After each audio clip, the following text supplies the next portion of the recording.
exacta medida celebrar un derecho logrado hace 70 años mediante un estatuto para un sector de oficio en la rama cultural, como el periodista, es muy importante. Tiene valor en esa escala y en ese contexto actual de América Latina y el mundo. Porque los derechos no dependen del gremio que los ejerce, tampoco de quien los haya inventado o legislado o designado o proclamado en su momento en cada país. Los derechos, si son derechos, son universales.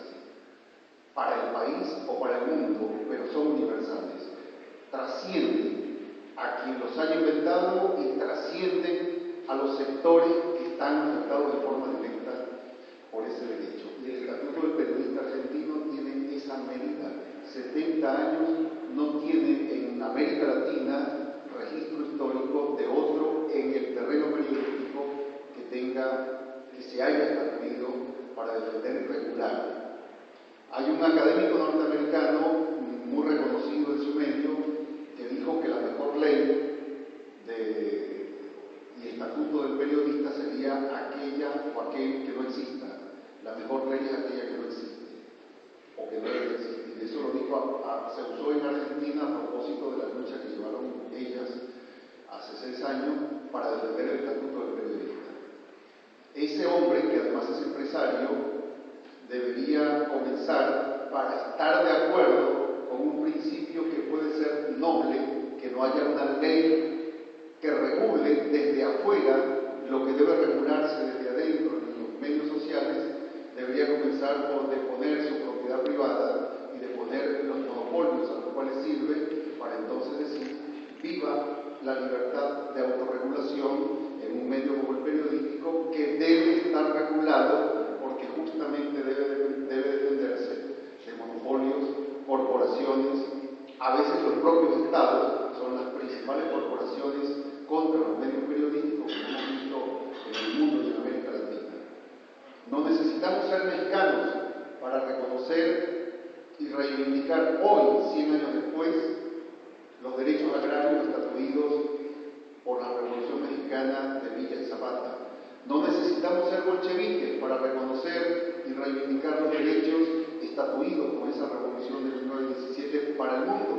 O no necesitamos ser jacobinos para reconocer los avances históricos mundiales que se comenzaron a desarrollar con esa poderosa revolución, entre otras.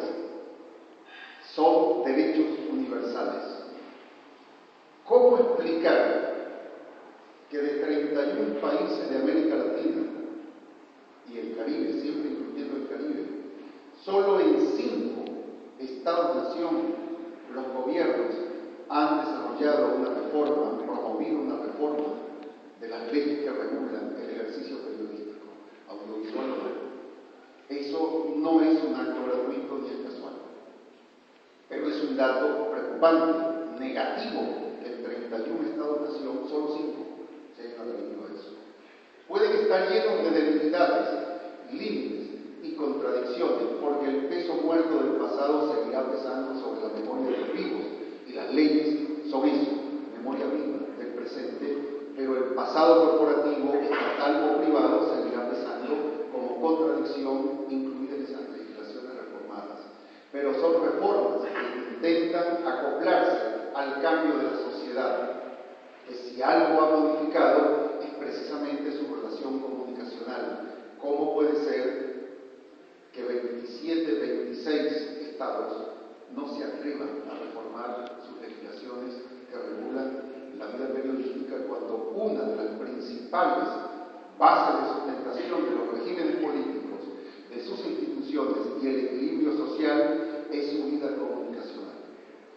No hay manera, aunque sea invisible para la mayoría, porque es un derecho casi de élites, por el nivel de lectura de la sociedad y el nivel de consumo de noticiarios y vida cultural, es casi de élite.